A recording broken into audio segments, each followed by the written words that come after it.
dore uburyo bworoshye bwo kumenyekanisha no kwishyura umusoro ku mutungo utimukanwa ugurishijwe. Injira ku rubuga rw'ikigo cy'imisoro n'amahoro wa@rra.gov.rw. Kanda ahanditse menyekanisha. Kanda ahanditse imisoro.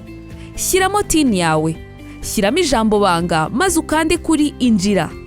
Aha handitse imenyekanisha hitamo umusoro ku mutungo utimukanwa ugurishijwe.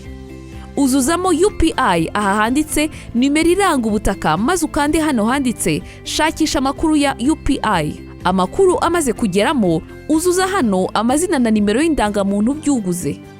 Uzuza umubare w'amafaranga yishyuwe. Kanda handitse bari umusoro. Noneho emeza muri utu tuzu tubiri turi hano hasi. Maze ukande kuri ohereza imenyekanisha. Kanda hano handitse acknowledgement receipt. Ujye muri download urabona urupapuro rwerekana ko wamaze kumenyekanisha. Uru rupapuro nirwo usangaho nimero wishyuriraho umusoro ku mutungo utimukanwa ugurishijwe ariyo RRA reference number ndetse n'umubare w'amafaranga y'umusoro wishyurwa. Mu kwishyura wakoresha mobile money ukanza akanyenyeri 182 urwego, Mobicash, mobile banking cyangwa internet banking. Dusore neza twubaka u Rwanda twifuza.